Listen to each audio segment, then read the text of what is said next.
네, 안녕하십니까. 차바를 섬기고 있는 성현성 간사입니다.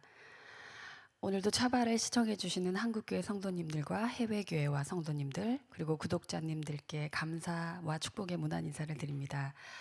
오늘 170회에도 주님의 사랑으로 축복해 주시고 함께 해 주시기를 부탁드리겠습니다. 거룩한 네. 거룩한 방파제 통합 국민대회가 이제 8일 앞으로 다가왔습니다. 이를 위해 애쓰고 계시는 한국교회와 목회자님들 또 리더십들, 간사님들, 거룩한 방파제 팀들을 축복합니다.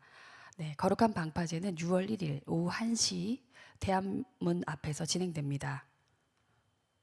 특별히 당일 있을 퍼레이드에 앞장서게 될 새벽 이슬 같은 주님의 청년들이 기수대로 서주시는 일이 필요합니다.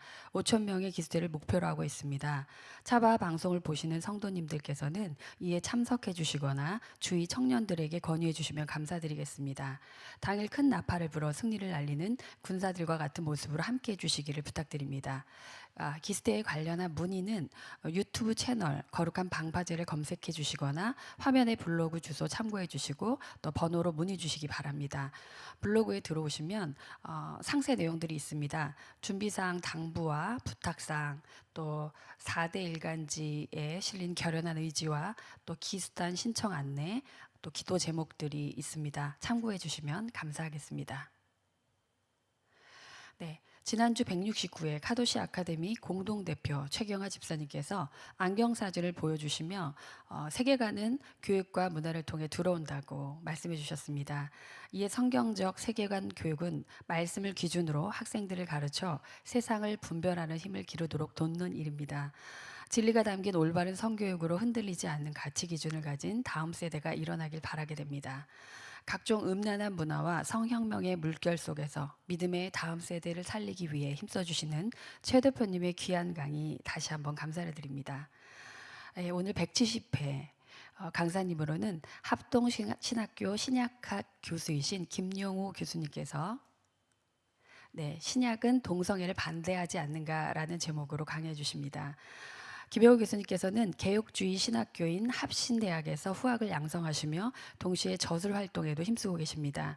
특별히 게르알더스 보스 전문가이신데 극단적인 지성주의에 치우치지 않고 성경 전체를 통일성 있는 하나님의 말씀으로 보시며 성경 신학과 교의학이 하나 된 신학을 연구하시는 귀하신 분이십니다.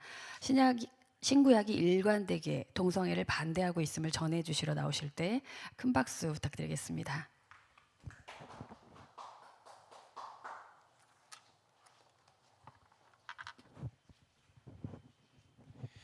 기도하겠습니다.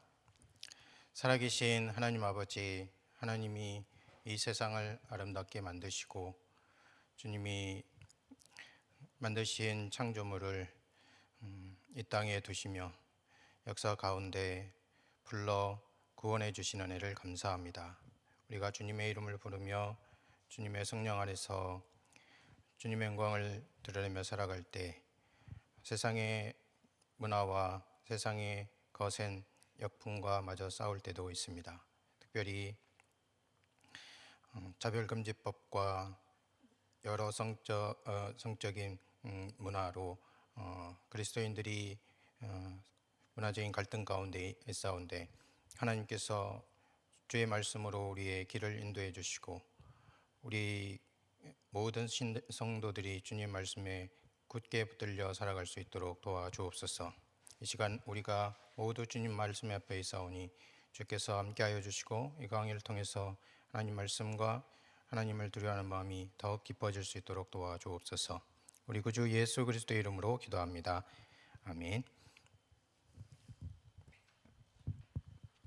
네, 오늘 제가 여러분과 함께 나눌 내용은 신약은 과연 차별 동성애를 반대하지 않는가? 이 강의는 질문과 대답으로 되어 있는데 대답은 성경과 신약 바울과 로마서는 동성애를 반대한다 하는 것입니다. 여러분 성경을 보시면 이와 같은 구절들이 있는데요. 창세기 19장, 레위기 18장, 그리고 20장 사사기 19장 이런 성경 본문이 있어요. 또 로마서 1장과 고린도전서 6장, 디모데전서 1장과 유다서 1장에 보면 어떤 내용이 나옵니다. 우리가 총 7구절을 보고 있는데 오늘은 저희가 신약 4구절에 관심을 가질 거고요. 그 중에서도 로마서에 관심을 가져보기도 합니다. 우리가 하려고 하는 질문은 이거예요. 신약은 동성애를 반대하지 않는가? 만일 반대한다면 동성애 전체를 반대하는가 아니면 일부 형태만을 반대하는가? 이에 대한 대답은 신약과 바울은 동성애의 반대 입장에 서 있다 하는 것입니다. 그러나 현대의 수정주의자들은 다양한 측면에서 신약과 바울을 공격하고 있습니다. 이런 공격은 세 가지 차원에서 생각할 수 있는데요. 우선 주회적 논의입니다. 주회적으로 본문을 해체를 해요. 본문은 원래 기록될 때와 기록될 때는 어떤 의미를 담아서 우리에게 전달을 해줬는데 그 본래 의미가 우리에게 전달되도록 하는 것이 저와 그리고 구약학자들이 하는 일이죠. 그런데 다양한 각도로 본문 자체를 해체하려는 시도를 하고 있습니다. 그것에 대해서 현재는 주회적으로 반박한 글이나 또 그런 노력이 부족한데요. 오늘 잠시 시도를 해보겠습니다. 두 번째로는 문화적 논증입니다.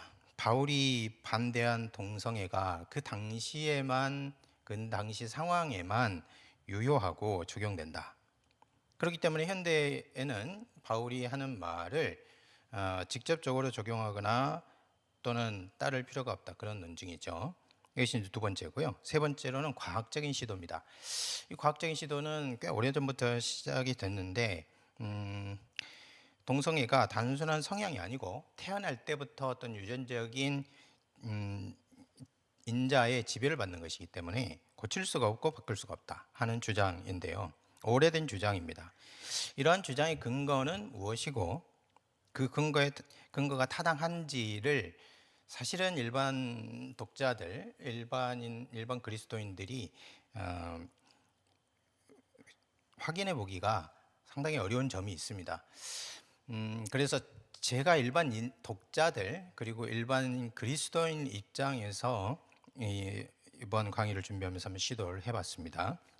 이 세 가지를 차례차례 살펴보도록 하겠습니다. 첫 번째는 이제 주회적 논의인데요. 이 부분이 이번 강의에서 실제로 가장 비중이 높은 부분입니다. 우선 주회적 논의를 하는데 두 가지로 구성이 돼요. 어떻게 동성애에 찬성하는 사람들 또는 수정주의자들이 주회적으로 본문을 해체하는지를 알아야겠죠. 그래서 그 내용을 우선 살펴보고 그러면 그렇게 해석하는 분들의 주장을 우리는 어떻게 반박할 수 있는지 주회적 근거에 따라서 반박하는 거 두 번째로 이제 구성할 거고요. 그 다음에 이제 문화적 논증으로 넘어가도록 하겠습니다. 우선 동성애를 주회적 해체를 어떻게 하고 있는지 보겠습니다. 주회적으로요. 동성애를 명시적으로 언급하고 있는 신약 본문은 아까 우리가 살펴봤는 것처럼 4구절이거든요. 로마서 1장 24절부터 27절, 고린도전서 6장 9절에서 10절, 디모데전서 1장 10절, 그리고 유다서 7절입니다. 동성애에 대해서 모두 부정적이에요. 이 중에서 현대 수정주의자들이 가장 거세게 재해석을 시도하는 본문은 로마서 1장 24절부터 27절입니다. 전통적으로 이 본문은 바울이 동성애를 죄로 정죄한다고 의했지만 수정주의자들은 이러한 해석이 오해에서 비롯된 것이거나 오류가 있다고 주장하고 있습니다. 그러면 이렇게 주장할 때 그들이 어떤 노력을 하고 있는가? 세 가지 경로로 자신들의 주장을 펴고 있는데 첫 번째는 사본학적 논거를 들어서 주장하고요. 두 번째로는 성경 해석을 수정하려고 합니다. 세 번째로는 문화적 논증을 하게 되는데, 문화적 논증은 조금 이따가 살펴보고 앞에 두 부분을 먼저 살펴보겠어요. 우선 사본학적 증거입니다. 어떤 사람들은 로마서 1장 26절에서 27절에 있는 이 본문이 들어있는 더 큰 단위 본문 1장 18절부터 31절까지가 바울이 쓴 것이 아니라고 주장합니다. 이 주장의 사본학적인 근거가 무엇인가를 찾아보면 이렇습니다. 오네일에 따르면 로마서 1장 18절부터 2장 29절까지 말씀은 바울이 쓴 것이 아니라 후대 필사자가 삽입한 것이고, 따라서 바울의 견해가 아니라고 말합니다. 그래서 제가 살펴봤어요. 어떤 근거로 이런 주장을 하는지. 그런데요, 놀랍게도 온에일은 사본학적 증거는 제시하지 않아요. 만일 이 견해가 옳다면 로마서 1장 26절과 27절도 후대에 추가로 보아야 할 것입니다. 주장이 옳다면요. 그런데 그런 흔적이 전혀 없어요. 파피루스 그리고 헬라어가 기록된 여러 사본을 보면은 이제 그 초기 사본은 대문자로 기록합니다. 대문자로 기록된 사본, 그리고 좀 후대가 되면 소문자로 기록한 사본이 있어요. 그것이 가죽으로 된 그 페르가모이든지 아니면 파피루스든지 다른 어떤 매체를 통해서든지, 그래서 대문자 사본이 있으면 좀 더 고대 사본이고, 후대 사본은 소문자 사본으로 분류가 되는데, 신약이 기록된 파피루스, 대문자, 소문자 사본 전체 5,000개에서 5,000개가 지금 좀 넘습니다. 5,000개가 넘는 사본 중에 이 구절이 없는 로마서는 단 한 것도 없습니다. 몇몇 구절에서 약간의 사소한 이문이 발견했는데, 이문이라는 것은 보통 우리가 받아들이고 있는 본문과 조금 다른 거예요. 예컨대 로마서 1장 26절에 보면 베자사본, 지금 5세기 사본인데요. 베자사본에서는 한 단어를 바꿔 읽었습니다. 예를 들어서 1장 26절에 여자가 순리대로 남자 쓸 것을, 그래서 쓸 것이라는 말은 크레신이에요. 크레신. 근데 그것을 크티신이라고 바꿨었어요. 그렇게 읽으면 아주 사소한 거고요. 물론 의미는 달라집니다. 1장 27절에서 호모이오스 다음에 대를 추가, 그러나에 해당되는 대를 추가한 정도입니다. 이 외에 다른 본문도 이와 같이 약간의 변화나 아니면 똑같은 의미의 다른 불변사가 들어가는 것 외에, 또는 빠진 것 외에 전체 본문이 1장 18절부터 31절까지 없는 본문은 없어요. 이러한 성향은 디모데 전후서, 디도서를 평가할 때도 비슷하게 나타나는데, 여기서는 이제 사본 증거를 들지 않고 목회 서신의 바울 저작권을 부인하는 형태로 나타나죠. 다시 말해서 목회 서신의 저자와 진짜 바울이 쓴 7개의 서신이 다르다는 것입니다. 지금까지 짧게 사본학적 논거로 로마서 1장 26절과 27절을 다르게 해석하는 시도를 짧게 살펴보았습니다. 그러면 이제 로마서 1장 26절, 27절에 대한 해석을 바꾸려는 여러 시도가 있는데, 그것에 대해서 살펴보도록 하겠습니다. 로마서 1장 26절, 27절을 퀴어 신학자들은 의미를 바꿔보려고 시도를 하고 있는데, 예를 들어서 보스웰은 본문은 그리스도 안에서 성 형태 차이가 윤리적으로 중립적이었다고 주장해요.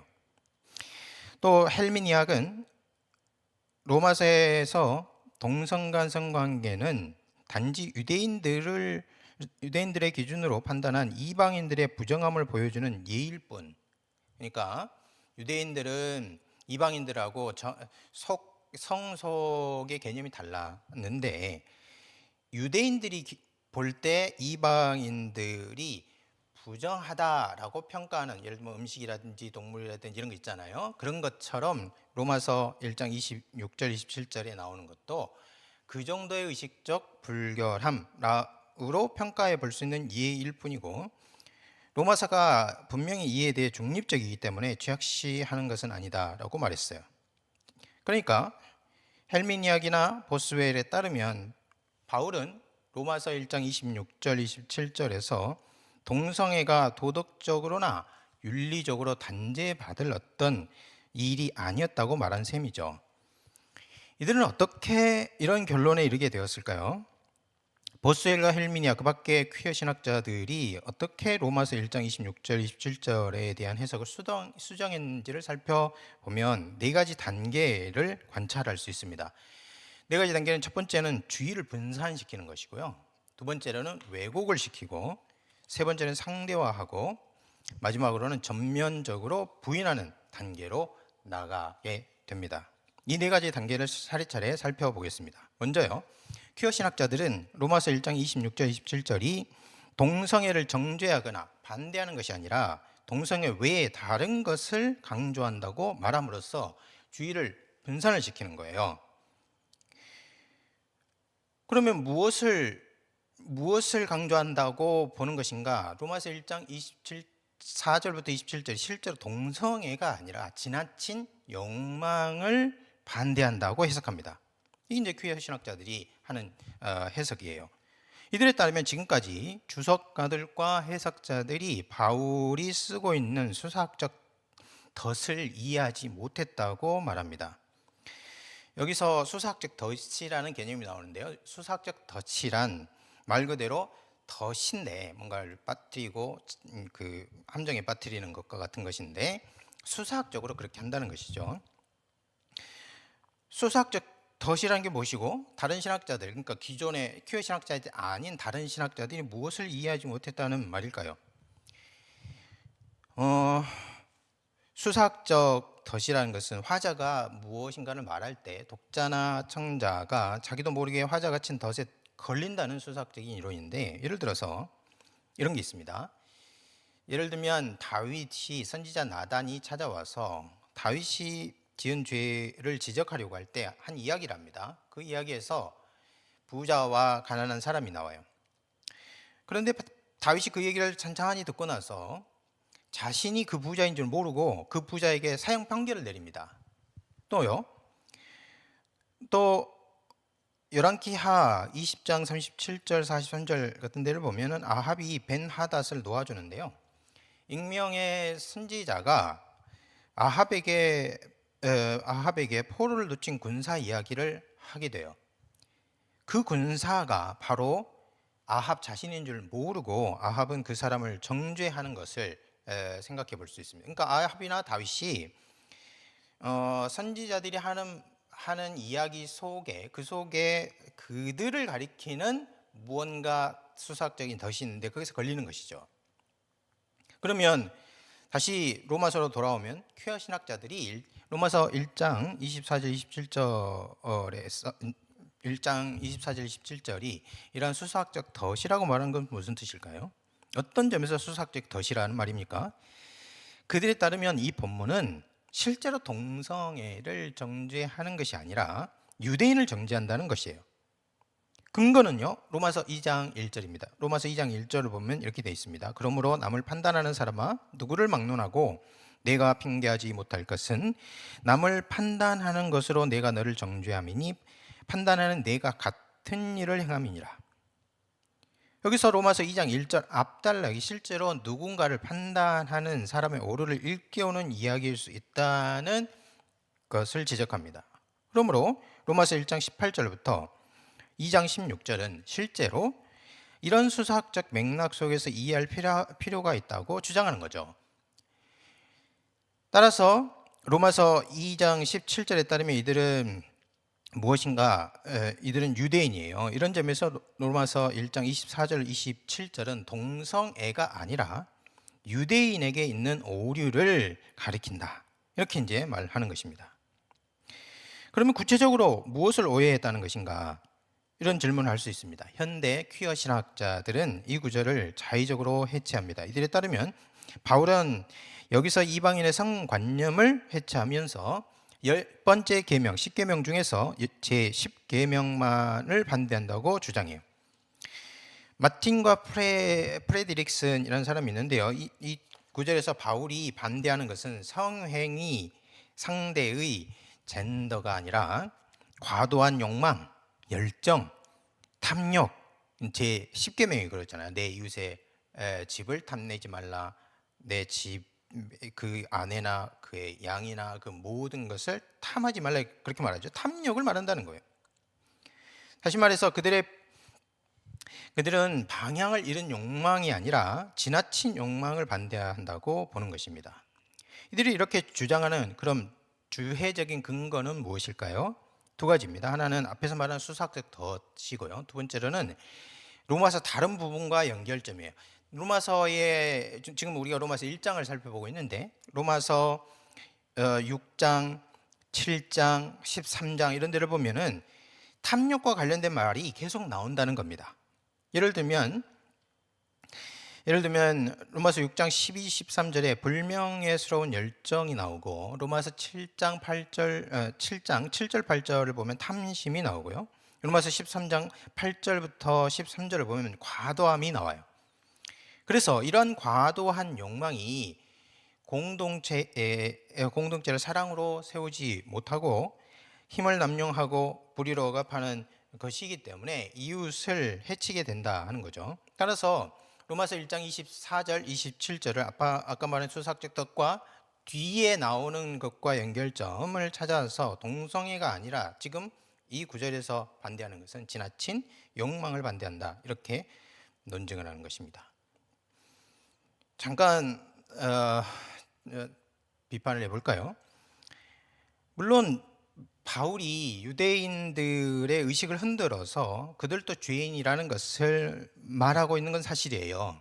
왜냐하면 유대인들은 자신들의 죄를 깨닫지 못하기 때문입니다. 하지만 이것은 근본적인 반대 질문에 직면하게 돼요. 만일 퀴어 신학자들처럼 해석을 한다면요.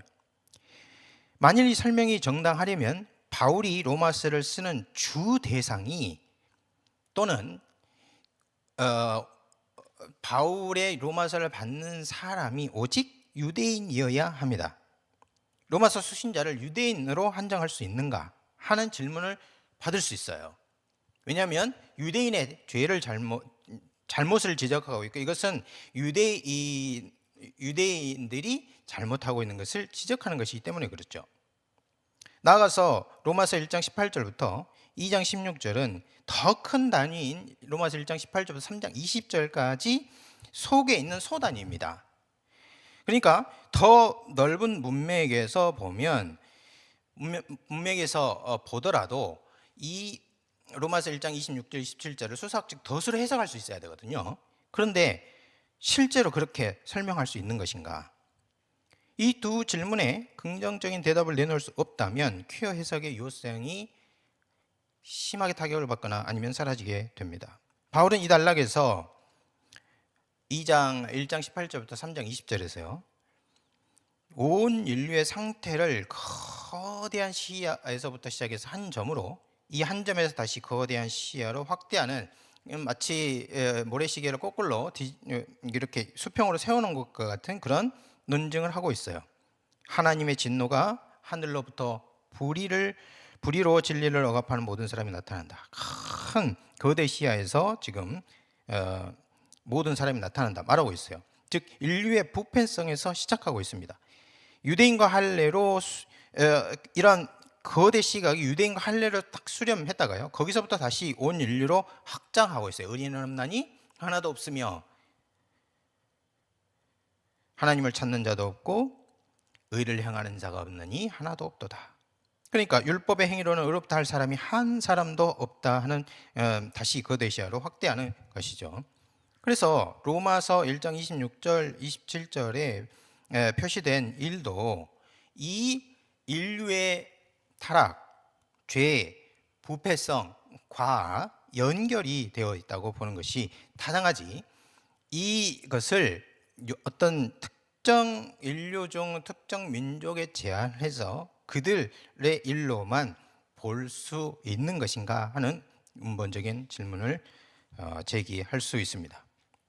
지금까지 로마서 1장 26절부터 27절의 의미를 동성의 정죄가 아니라 지나친 욕망으로 해석하려는 시도를 살펴봤어요. 다른 퀴어 신학자들은 로마서 1장 26절에 등장하는 어떤 특정한 표현이 있는데 그 표현의 뜻을 비틀어 보려고 합니다. 예를 들어서 1장 26절에 보면 파라퓨신이라는 말이 나와요. 이 파라퓨신이라는 아주 특정한 고정된 표현인데 이 표현의 뜻을 비틀어 보려고 하는 것입니다. 어떻게 이 일이 진행되는지 한번 살펴보겠습니다. 두 번째로는 왜곡이에요. 바울이 사용하는 파라퓨신이라는 말은요, 자연 또는 본성에 거스르는 이라고 번역할 수 있습니다.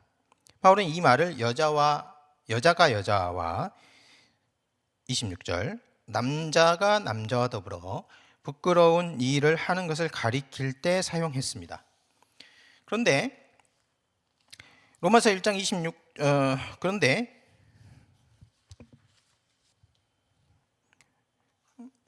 그런데 이 말을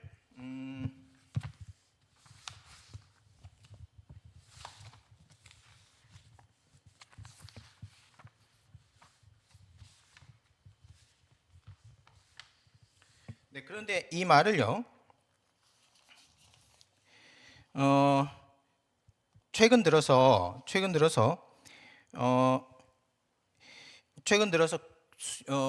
퀴어 신학자들과 수정주의자들은 이 말을 아주 긍정적으로 해석하려고 하고 있습니다. 이것이 무슨 말인가? 어떻게 본성을 거스르는다는 말을 긍정적으로 해석할 수 있다는 말인가? 이들은요, 로마서 1장 26절 27절을 로마서 2장 27절이나 또는 11장 24절을 들어서 해석을 하려고 그래요. 예를 들면 로마서 1장 24절에서는 이런 말을 하거든요. 내가 원돌 감람나무에서 찍힘을 받고 본성을 거슬러 파라퓨신, 여기 나와요. 똑같이 좋은 감람나무에 접붙임을 받았으니 원가지인 이 사람들이야 얼마나 더 자기 감람나무에 접붙임을 받으랴, 이렇게 말하거든요. 로마서 11장 24절에 이렇게 말하고 있어요. 그런데 이 말을 여기 나오는 파라퓨신을 해석할 때 로마서 11장 24절에서 해석한 그 해석을 가지고 다시 1장 26절과 27절로 돌아와서 적용을 시킨다는 겁니다. 그러면 로마서 11장 24절을 어떻게 해석하느냐가 중요하겠죠. 유진 로저스라는 사람이 있습니다. 유진 로저스에 따르면 여기에 본성을 거슬러라는 문구가 나오는데 이 문구는 하나님이 하신 일에 적용된다 하는 점을 먼저 포착을 해요. 그거는 맞습니다. 그럼 어떻게 한다는 것인가? 여기서 이방인들은 이스라엘의 하나님께 너무나 낯설고 하나님은 자연에 거슬러 파라퓨신, 그들을 접붙여 받아들이신다. 그러니까 파라퓨신을 처음에는 어떻게 하는 것 같냐면 자연과 본성에 거슬러라고 해석하는 것 같아요. 그런데 이 말을 해석을 한번 더 합니다. 이것보다 더 도발적인 행동을 상상하기 힘들다. 바울은 하나님의 행동을 동성애적인 행동에 비유하는 뜻일까? 이렇게 이제 질문을 하고 맞춰요. 슈튜어트라는 사람이 있습니다. 슈튜어트라는 사람은 이렇게 말해요. 하나님은 이방인들처럼 자연에 거슬러 또는 더 정확하게 말해서 자연을 능가하여 행동하신다, 이렇게 봐야 된다는 거예요. 그러니까 아까 본성에 거슬러라는 말이 부정적으로 쓰인 게 아니라 이방인들이 마치 돌 감람나무 같은데 하나님과 또 원래 원 감람나무에는 어울리지 않는 것이죠. 그런데 그 본성을 거슬러 본성을 능가해서 하나님께 어울리게 만들고 또 참 감람나무에 어울리게 만드시는 분이 바로 하나님이시다. 바로 이것이 즉 본성을 능가해서 행동하시는 것이 바로 파라피신이 가르치는 것이다. 그게 로마서 11장 24절의 내용입니다. 퀴어 신학자들에 따르면. 자, 그러면 이것을 어디에다가 적용을 하냐면 1장 26절 27절에 적용을 한다는 거예요. 그럼 어떻게 됩니까? 로마서 1장 26, 27절은 여자들은 순리로 쓸 것을 버리고 자연을 능가하는 것을 쓰며, 이와 같이 남자들도 순리대로 여자 쓰기를 버리고 자연을 능가하는 것을 위해서 남자가 더불어 부끄러운 일을 했다. 이렇게 번역할 수 있다고 제안합니다. 이게 너무나 이상한 일이거든요. 근데 문제는 퀴어 신학자들 중에서도 이렇게 번역하는 사람은 없어요. 그저 한 측면만, 그러니까 파라피신이라는 말을 본성을 초월하고 본성을 능가하여라는 말로 생각할 수 있다까지 말을 하고, 그리고 일관적으로 로마서 1장 26절과 27절, 로마서 11장 24절과 똑같이 이렇게 해석하려는 시도는 자제합니다. 그럼에도 많은 사람들은 로마서 11장 24절 그렇게 볼 수 있다면 로마서 1장 26절과 27절도 그렇게 해석할 수 있지 않을까라고 생각을 하게 되죠. 한 측면만 강조해서 바울은 자연에 거스르는 성적 행위에 관한 수사학을 해체한다, 이렇게 이제 말하고 있는 겁니다. 여러분, 이것은요 일종의 논점을 피해가는 어법인데요. 그렇다면 바울은 자연에 거스르는 성행위를 해체해서 로마서 11장 24절처럼 자연을 능가하는 행동으로 보았다는 것인가, 이렇게 질문할 수 있어요. 그들은요 대답하지 않습니다. 그렇다면 어떻게 이 여자들의 행동이 부끄러운 욕심이 될 수 있을까요? 우린 질문할 수 있어야 돼요. 또 남자들의 행동이 서로 음력이 불붙듯 일어나 하는 부끄러운 일이 되는 이유가 무엇인지 물어야 합니다. 이 질문에도 그들은 대답하지 않습니다. 그러므로 이 해석은 동일한 표현이 다른 주체에 적용되고 있다는 점을 고려하지 않은 것이 됩니다. 앞에서 파라피신 본성을 거슬러라는 의미를 어떻게 왜곡하는지 잠시 살펴봤어요. 이런 시도는 동일한 표현이 전체 문장에서 주체에 따라서 전혀 다른 의미를 가질 수 있고 그런 의미로 사용된다는 점을 충분히 인지하지 않았기 때문에 생기는 오류입니다. 만일 이 점을 고려하면 로마서 1장 26절 27절은 다시 동성애를 부정적으로 보는 본문 또는 동성애를 단죄하는 본문으로 남아있게 됩니다. 이에 퀴어 신학자들은 이 본문이 동성애를 말한다는 것을 인정하면서도, 그러면 동성애를 말하는 것을 인정하겠어요. 그러면서도 이렇게 말하는 것입니다. 이 동성애를 상대화하려고 해요. 이게 세 번째입니다. 첫 번째는 주의를 분산시켰고, 두 번째로는 왜곡을 시키려고 했고, 세 번째는 상대화시키는 것입니다. 본문을 상대한다는 것은 무엇을 뜻할까요? 로마서 1장 26절 27절에서 반대하는 것이 무엇이냐?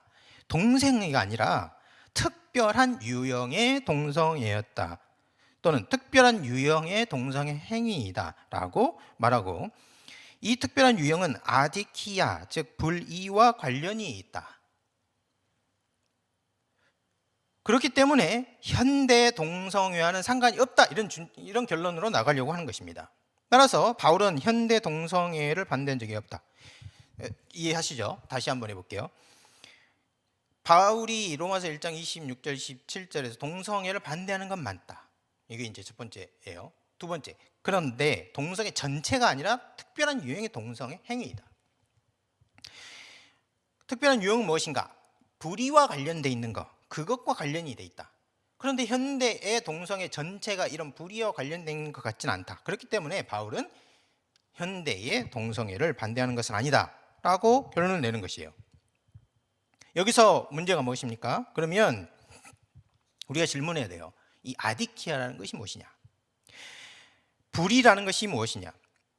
이 아디키아와 관련된 동성행위는 무엇을 가리키는가?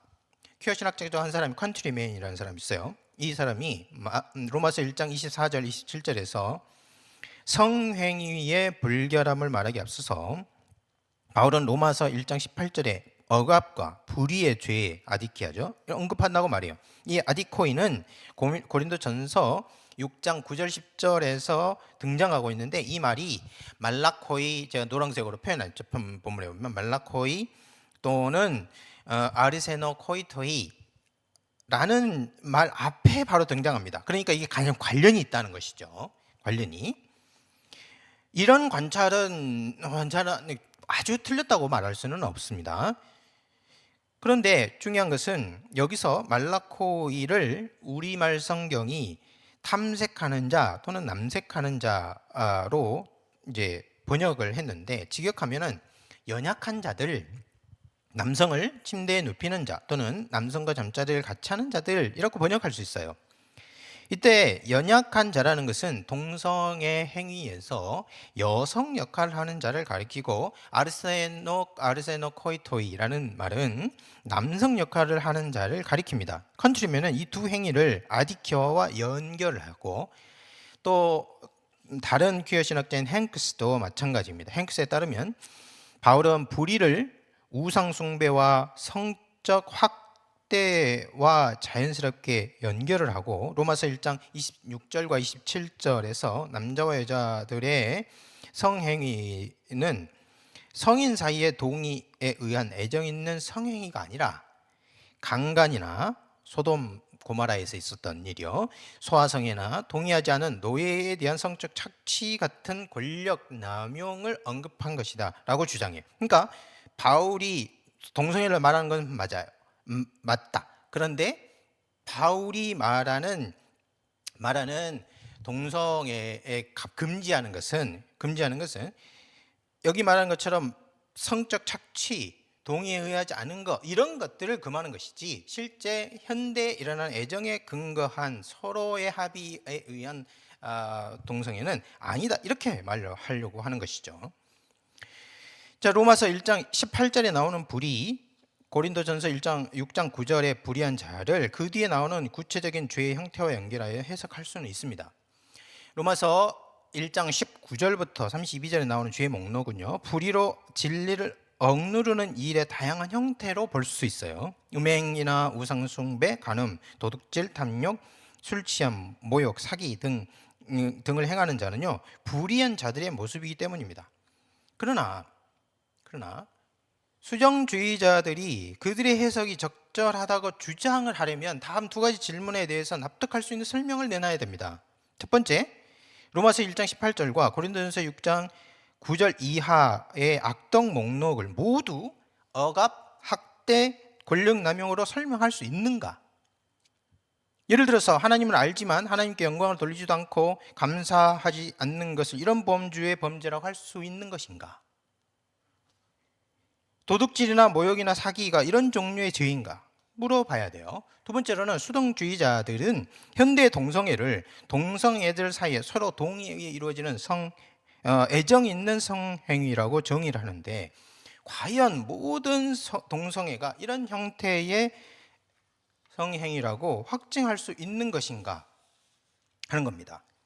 어떤 기준으로 이런 형태와 또 아닌 동성애 행위를 구분하는가? 과연 바울이나 바울 당시 사람들이 서로 동의하여 이루어지는 성행위를 어떻게 평가했는가? 라고 물어봐야 합니다. 만일 이것에 대해서 정확하게 대답할 수 없다면 본문을 상대화하려는 시도가 완전히 절대적으로 유효하다고 볼 수가 없습니다. 지금까지 로마서 1장 26절 27절에서 가리키는 동성애와 불의, 아디키아를 연결해서 바울이 반대한 것은 고대 폭력적인 성적 남용과 착취를 반대한 것이지 현대적 동성애를 반대한 것이 아니다 하는 주장을 살펴보고 잠시 반박을 해봤습니다. 자, 그러나 수정주의자는 여기서 만족하지 않습니다. 그들은요, 바울이나 신약이 동성애를 반대한다는 것을 완전히 부인하려고 해요. 이제 마지막으로 이 시도가 무엇인지 살펴보겠습니다. 마지막 네 번째로는 전면 부인이에요. 전면 부인. 퀴어 신학자들은 신약 성경 어디에도 동성애를 반대하지 않는다고 주장합니다. 이들에 따르면 특히 로마서 1장 26절, 이것은 여성들 간에 동성애를 가리킨 것이 아니다, 이렇게 말해요. 하지만 로마서 1장 26절 27절을 보면 바울이 여자들이 순리를 영리로 바꿨다 그렇게 말하지 않는가요?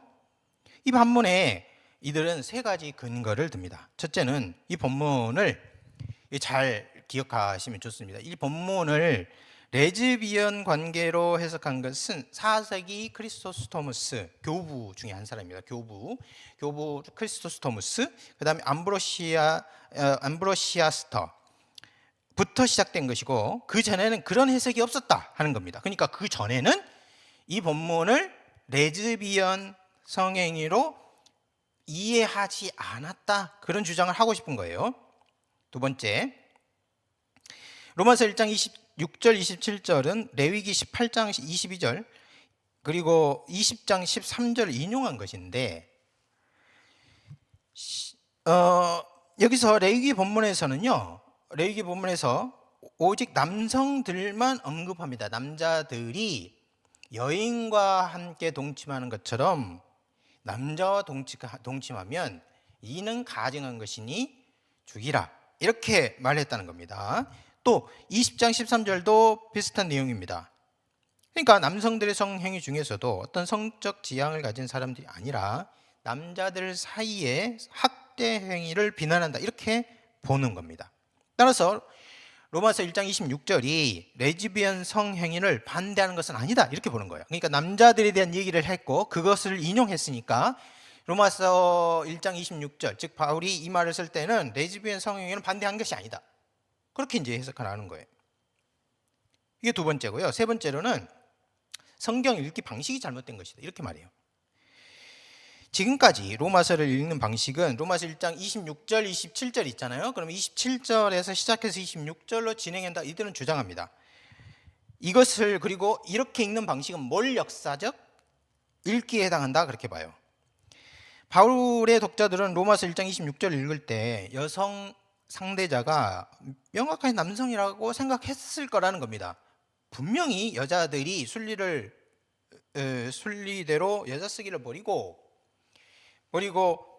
부끄러운 일을 했다, 이렇게 말할 때 여자의 성상대가 남성이었다고 생각했을 것이라, 이렇게 주장을 하는 것이죠. 그러면 순리를 영리로 바꿨다는 말은 어떻게 설명할 것인가, 이런 질문을 받을 수 있는데요. 케플러라는 큐어신학자는 이것은 자연스럽지 않은 성행위를 가리킨다, 출산을 목적으로 하는 것이 아닌 모든 유형의 성관계를 의미한다, 그렇게 주장했어요. 여러분, 이런 주장은 명백한 사실을 너무 자주 간과합니다. 나아가서 논증의 출발점이 되는 전제가 적절하다고 할 수 있는가라고 물어봐야 합니다. 예를 들어서 바울이 오로지 레위기 18장 22절 20장 13절만을 염두에 두고 다른 내용은 마치 모르기는 하는 것처럼 생각하고 있는 것일까요? 레위기 18장에 보면 내 어머니의 하체는 내 아버지의 하체이니 너는 범하지 말라. 그는 내 어머니인즉 너는 그의 하체를 범하지 말라, 이렇게 말했는데, 여기서 말하는 너가 남자이기 때문에 여자들은 이 말씀과 아무런 상관이 없는가, 그렇게 이해하도록 구약을 그렇게 이해할 수 있는 것인가 하는 거죠. 이것은 구약의 대표 원리를 전혀 이해하지 못한 겁니다. 예를 들면은 구약은 우리가 성경을 읽을 때 하나님이 개인에게 주신 성경으로 개인주의화된 문화적인 그런 배경에서 우리가 읽기 때문에 십계명이 하나님이 나에게, 언약 당사인 나에게 주신 것으로 보지만 구약은 그렇게 보지 않거든요. 예를 들어서 구약에 보면 20장 3절, 출애굽기 23, 3절에 너는 나 외에 다른 신을 내게 두지 말지니라고 할 때 내게 할 때 너는 남성입니다. 자, 그러면 이 퀴어 신학자들이 이해한 바에 따르면 이 말씀을 십계명의 첫 계명이 오로지 남성에게만 주어졌다라고 해석해야 된다는 것이죠. 그럴 수 있을까요?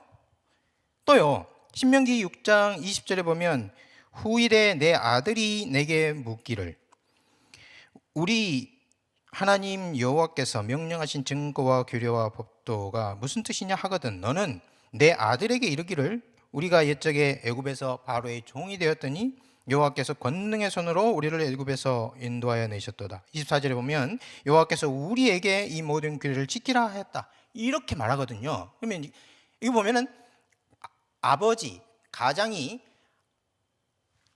누구에게요? 아들에게 이 말을 하고 있습니다. 그러면 이 말이 남성이 남성에게 말하고 있기 때문에 그 집에 있는 딸이나 아내나 엄마죠. 엄마에게는 또는 여자 형제들은 아무런 구속력이 없다고 보는 것이 타당한가 하는 거예요. 신명기 30장 10절부터 11절에 보면은요, 모세가 그들에게 명령하여 이를 초막절에 이스라엘 백성들이 내 하나님 여호와 앞에 모일 때 이 율법을 낭독할 것이요 온 이스라엘이 이것을 들으라 그렇게 말했고요.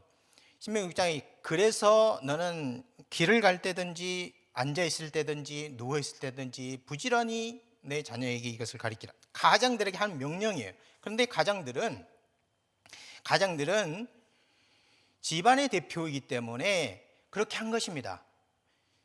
모든 이스라엘 집에 속한 사람들은 남성이든 여성이든 하나님의 말씀의 구속을 받습니다. 왜냐하면 그들 모두가 하나님의 구속을 받았기 때문입니다. 고린도전서 5장 1절부터 2절에 보면 바울은 이러한 내용을 반영해서 남자가 동성애를 하는 것 금지했을 뿐만 아니라 아들이 한 여인에게 가는 것도 지극히 큰 죄라고 생각했습니다. 그래서 이렇게 말하죠. 너희 중에 심지어 음행이 있다 할 말을 들으니 그런 음행은 이방인 중에도 없는 것이라 누가 그 아버지 아내를 취하였다 하였도다. 이렇게 말하는데 이것은 신명기 20장 30절을 인용한 거예요. 그렇기 때문에 신명기 18장 22절과 20장 13절은 남성들에게만 한 것이다. 그렇기 때문에 바울이 그걸 인용했다면 레즈비언은 해당되지 않는다. 그러니까 바울이 레즈비언의 성행위는 정죄하지 않았다. 이렇게 해석하는 것은 그야말로 구약의 정신을 곡해하고 성경을 오해해서 읽은 것이라 할 수 있습니다. 지금까지 네 가지 방식으로 본문을 수정하려는 시도를 살펴봤어요. 이제 시야를 넓혀서 로마서 1장 26절 27절을 바울 서신 연대를 고려해서 한번 해석해 보겠습니다. 이렇게 함으로써 바울이 동성애를 하나님 나라와 구원 그것과 관련해서 어떻게 보는지, 수정주의자들이 주장하는 것처럼 로마서 1장 26절 27절 실제로 여성 간 동성애를 정죄하는 것이 아니라 특정 형태의 성행위를 반대하는 것인지를 다시 살펴보겠습니다. 이제는 주의적 반박인데요. 우선 로마서 1장 26절과 바울 서신의 관계를 잠시 살펴볼게요. 로마서 1장 26절 27절과 고린도전서 6장 9절 10절 그리고 디모데전서 1장 10절 시간적 순서로 어떻게 될까요? 이 질문에 대답하기 위해서는 바울 연대기 그리고 신약 서론에 관한 내용을 자세히 살펴볼 필요가 있는데요.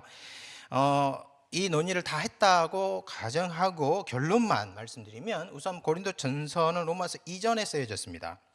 바울은 제3차 전도 여행 중에 에베소에 있을 때 근로의 집에 속하는 사람들로부터 소식을 들었고 경로가 알려지지 않은 어떤 소식 그리고 고린도 교회 문제에 관한 편지를 받았는데 이것에 대한 대답이 고린도전서예요.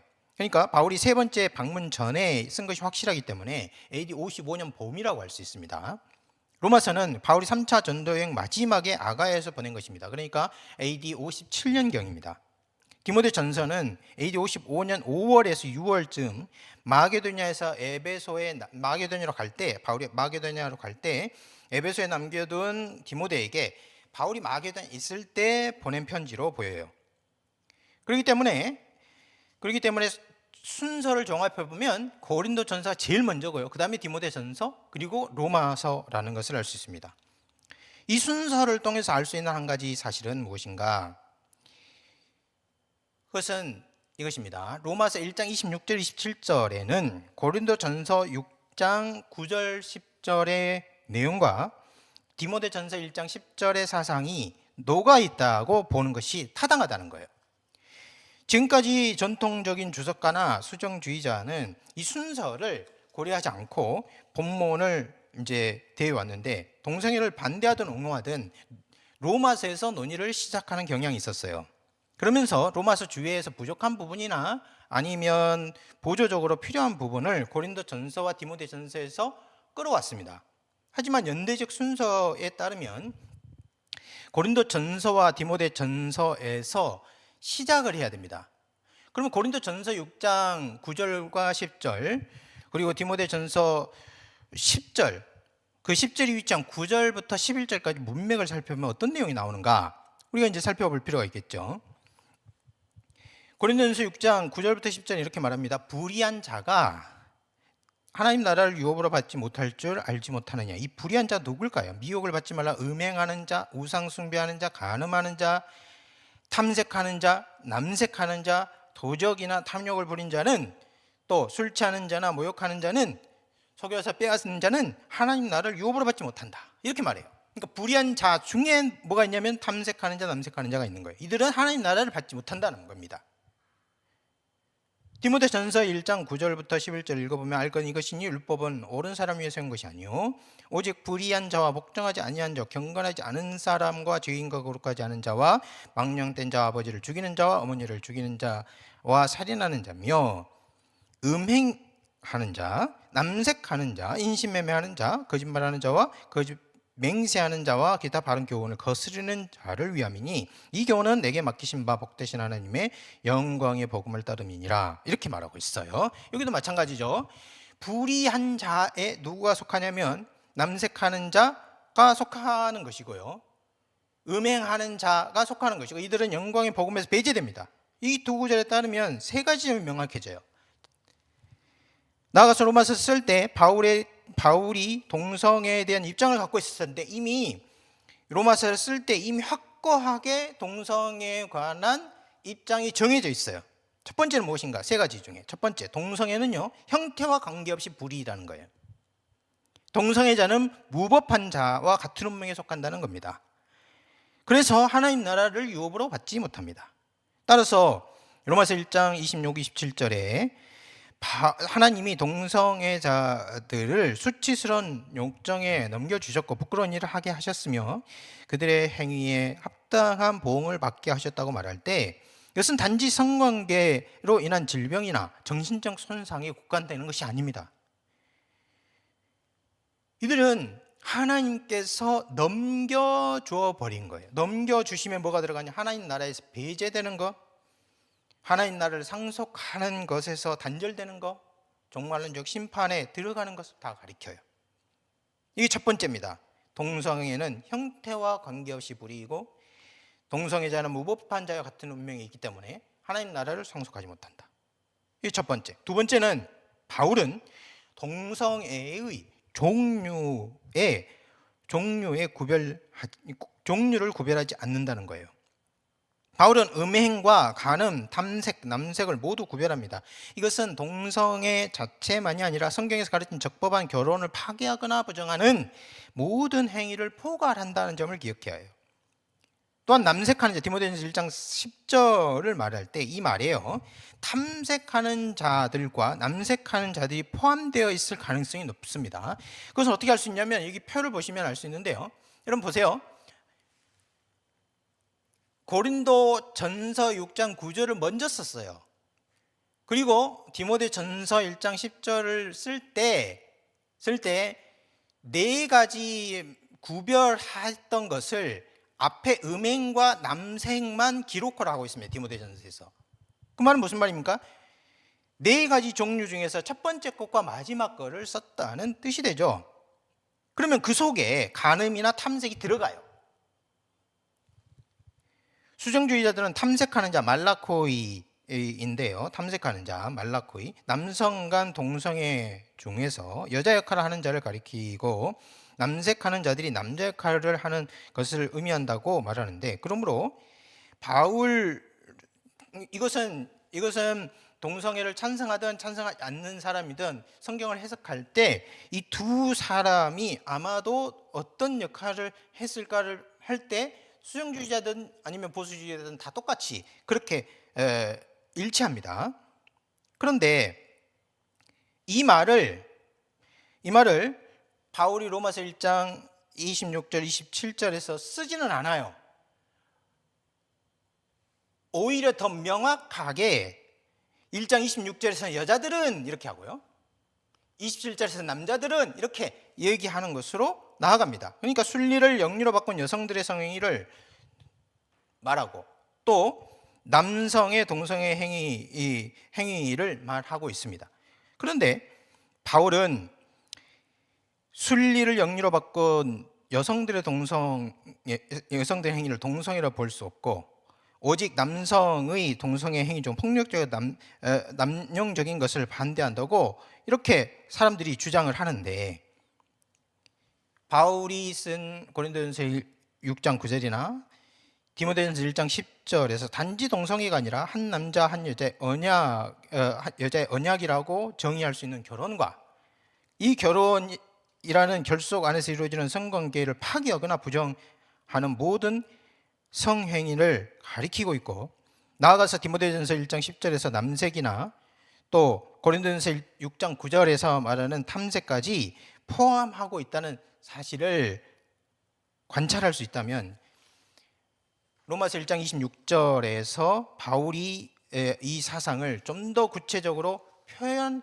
것이 아니냐, 이렇게 해석할 수 있어요. 다시 말하면 당시 세상 안에서 발견되는 인간 본성의 타락한 행위 중에서 가장 심각한 것을 든 것입니다. 여자가 남자와 결혼이란 결속 밖에서 본성을 거슬러 부끄러운 일을 하고, 남자가 결혼이라는 언약을 파기하고 남자와 더불어 수치스러운 일을 하는 것을 표현하고 있다, 그렇게 볼 수 있는 것이죠. 이게 이제 두 번째입니다. 바울은 동성애의 형태를 구별하지 않고 그것을 반대한다. 이것이 두 번째예요. 세 번째는 동성애는 율법의 본의와는 반대편에 있다는 겁니다. 고린도전서 6장 9절 10절에서는 이것을 율법과 율법의 요체인 십계명이라고 명명하지는 않습니다. 그러나 음행, 간음, 탐색, 남색, 우상숭배, 거짓말, 거짓 맹세, 그리고 도둑질, 사기 한 묶음, 탐욕, 모욕, 이런 것들은요 다 십계명의 계명들이에요. 내 이웃의 집을 탐하지 말라, 간음하지 말라, 나 외에 다른 신을 내게 있게 하지 말아라, 거짓 증언하지 말고 거짓 맹세하지 말아라, 도둑질하지 말아라, 다 십계명의 계명이거든요. 십계명이 말하진 않지만 내용이 뭡니까? 십계명인 거예요. 이 반에서 디모데전서 1장 10절은 더 직접적으로 율법과 연관을 시키고, 동성애를 율법을 범하고 복종하지 않는 사람에게 않는 사람들의 일이라고 규정을 하고 있어요. 자, 이것이 이 세 가지가 사실이면 바울이 율법의 정신을 염두에 두고 이 말을 했을 가능성이 크죠. 즉 행위뿐만 아니고 율법은 어떤 항목만이 중요한 것이 아니라 십계명을 해석하거나 아니면 구약의 율법을 생각할 때 우리 주님과 그리고 바울이 이제 해석하는 바에 따르면 어떤 항목과요, 그 항목이 대표하는 정신, 본뜻, 이것을 염두에 두고 그 항목을 말합니다. 예를 들면 살인하지 말라 그러면은 남의 생명을 보호하는 것, 그 생명을 보호하는 것과 반대되는 미움과 증오, 이런 것들을 전부 다 포함하는 거예요. 그러면 바울이 율법의 정신을 염두에 두고 이 말을 했을 가능성이 큰데, 율법 행위와 결과뿐만 아니라 그 행동의 동기까지 포함했다고 볼 수 있어요. 자, 그러면 어떻게 됩니까?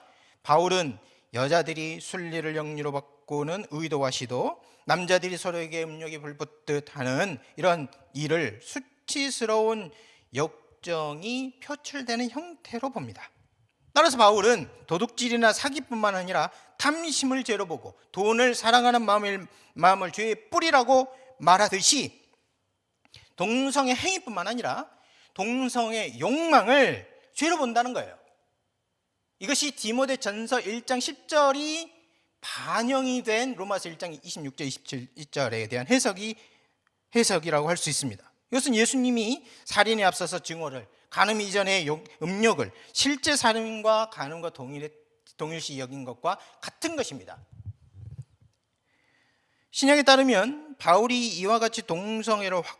신약에 따르면 바울은 이와 같이 동성애를 확고하게 반대합니다.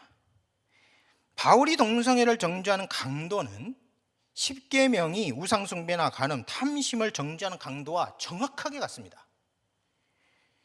구원과 복음이 하나님 나라를 끌어당기는 그 힘이 있는 것처럼 동성애가 하나님 나라 복음을 밀어내는 힘이 있는 것과 같은 거예요. 그러니까 그 강도가요, 끌어당기는 힘과 밀어내는 힘이 같아요. 그러니까 구원과 복음은 하나님 나라를 끌어당기지만 동성애는 그와 똑같은 강도로 어떻게 해요? 하나님 나라와 복음을 밀어냅니다. 그러나 퀴어 신학자들은, 그리고 수정주의자들은 바울 당시에는 동성애가 만연했고 실제로 그렇게 큰 문제가 되지 않았기 때문에 바울도 어린 소년에 대한 강압적인 이런 동성애 행위 외에는 다른 형태의 동성애를 반대하지 않았다고 주장을 해요. 문화적인 내용이죠. 근데 질문이 생깁니다. 과연 바울만 동성애를 그렇게 강력하게 단죄하고 거부하는가? 바울 외에 다른 사람들은 동성애에 호의적이라는 것인가? 이 질문에 대답하기 위해서는 바울 당시 동성애에 대한 일반적인 시각을 잠시 살펴볼 필요가 있는데요. 이것은 제가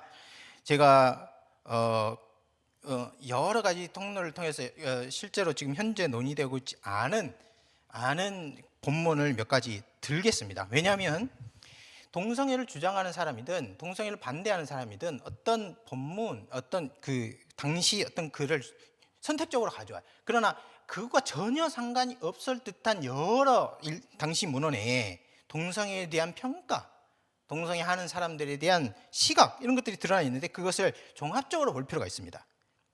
고대에는 동성애에 대해서 관대했는가 하는 겁니다. 자, 그렇지 않았어요.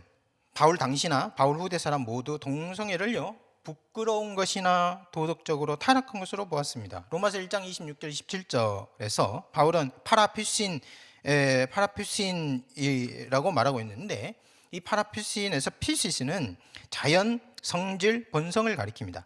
이것은 어떤 사람이 자기가 태어날 때부터 본래 가지고 있는 성질과 본성을 가리켜요. 이 본성에 따라서 그 본성에 맞는 것을 하는 것을 카타푸신, 그 본성에 거슬리는 것을 파라푸신이라고 부릅니다. 예를 들어서 어떤 사람이 어떤 일을 할 때 그 일이 잘 되는 것은 그 일이 자기 성향에 맞기 때문에 그런 거예요. 그리고 다른 일에 주의를 분산하지 않았기 때문에 잘 되는 겁니다. 이런 것을 뭐라고 하느냐, 자기 성향에 맞는 것, 카타푸신이라고 말을 하는 겁니다. 그런데 바울은 동성애 행위를 카타푸신이라고 말하지 않고 파라푸신이라고 말해요. 본성을 거스른다라는 거죠. 본성을 거스린다는 말은 고대 사회에서 어떤 주로 그릇된 형태의 성행위, 특히 동성애를 가리킬 때 사용하는 표현이었습니다. 고대 사회는 동성애를 매우 부정적으로 보았다는 것을 알 수 있어요. 그러면 구체적인 증거가 있는가? 우리는요, 바울과 가까운 시대에 살았던 유대인 철학자, 역사가, 로마 예언자, 그리고 로마 역사가 바울 당시 일반인들의 시각을 한번 살펴보도록 하겠어요. 예를 들어서 첫 번째는요, 필로와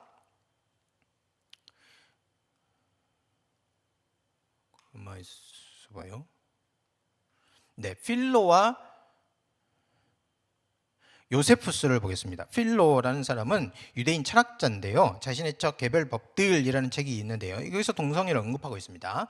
필로는 바울이 로마서 1장 26절에 사용한 것과 동일한 파라푸신, 본성을 거스리는 이라는 말을 표현했는데 어디에 사용하는지 보겠습니다. 필로가 쓴 개별법 3권 39절에 이렇게 말합니다. 그리고 그러한 연인은 동일한 형벌을 받게 될 것이다. 그는 부자연스러운 쾌락을 추구하고 출산 수단을 파괴하며 도시를 황폐하게 하고 사람이 살 수 없게 만들려고 최선을 다한다, 이렇게 말하고 있어요. 여기서 출산 수단을 파괴하는 것과 부자연스러운 쾌락을 추구하는 것이 같은 것으로 나와요. 근데 쾌락인데 그냥 쾌락이 아니고 부자연스러운 쾌락이라고 말하고 있습니다. 만일 남녀가 정상적인 결혼 내에서 하는 성관계 또는 부부생활은 이런 말로 표현하지 않죠. 필로뿐만 아니라 유대인 역사가 요세푸스는 이방인들 중에서 부자연스럽고 모순으로 가득 찬 것이 있다, 이렇게 말하면서 두 번이나 동성애를 말해요.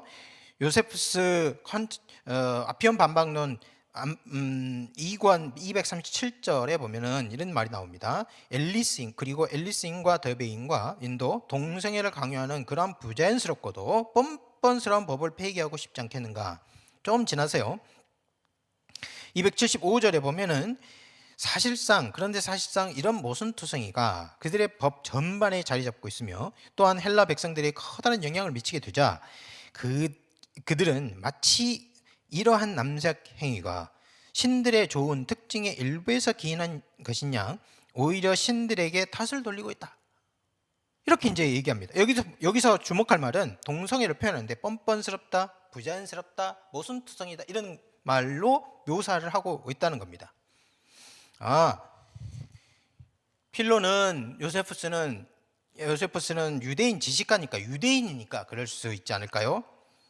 아니요. 로마 지식인과 예언가들은 어떻게 말하는지 한번 볼까요? 시빌리언이라는 책이 있어요. 로마 예언들을 모아놓은 책인데, 시빌리언의 저자와 그리고 로마 역사가 수에토니우스라는 사람이 있습니다. 물론 이제 시빌리언 저자가 로마 사람인지 유대의 사람인지 지금 현재 논란이 있지만요, 시빌리언 예언 자체가 로마와 관련돼 있다는 것을 관련돼 있기 때문에 이쪽 범주에 집어넣습니다. 시빌리언 저자는요, 동성애를 남자와의 위법적 성행위로 정의합니다. 동시에 간음과 함께 사람이 삼가야 할 일이고 신이 분노하는 일 중에 하나라고 봐요. 나아가서 사람이 직면하게 될 불건건, 무도함이라고 규정을 합니다. 시빌리언 제3권 593절에서 599절을 보면 이런 말이 있습니다. 그들은 항상 명령하는 불멸자와 그 다음으로 부모를 존경한다. 여기 말하는 명령하는 불멸자라는 것은 하나님을 가리켜요. 사람들은 대부분 침상의 순교를 기억하고 페니키아인과 이집트인, 로마인, 광범위한 헬라인들과 다른 많은 민족들, 즉 페르시아인과 갈라디아인, 모든 아시아와 같이 남자 청소년과 부정적인 성교를 하지 않는다, 이렇게 말해요. 그러니까 11년 제자는요, 이스라엘 자손이 동성애에서 예외였다는 이유로 거룩한 백성이라고 말하고 있는 거예요. 물론 이스라엘에도 동성애가 없지는 않았습니다. 하지만 이방인, 특히 그리스 로마 세계와 비교할 때 그들은 성적인 영역에서 정숙함이 굉장히 뛰어났다는 것을 반증해요. 비교했을 때요. 반대로 당시 동성애를 얼마나 혐오스러운 행위로 보았고 나라와 민족을 더럽히는 근원으로 인식했는지를 보여줍니다. 11년 저자의 내용이었고요. 로마 역사가 수에토니우스라는 사람이 있어요. 수에토니우스는 지위가 아무리 높더라도 동성애를 미워하지 않았습니다. 그러니까 동성애를 하는 사람들이 자유인, 노예, 여성, 자유인 남자, 그리고 그 고위 관리층, 그리고 황제, 이렇게 쭉 있을 텐데 동성애를 하는 사람이 황제라도 비판하는 것을 멈추지 않았어요. 예를 들어서 카이사르가 동성애로 자기의 품위를 스스로 크게 떨어뜨렸다고 말합니다. 카이사르에게는 니코메데스 왕과 동성애 관계를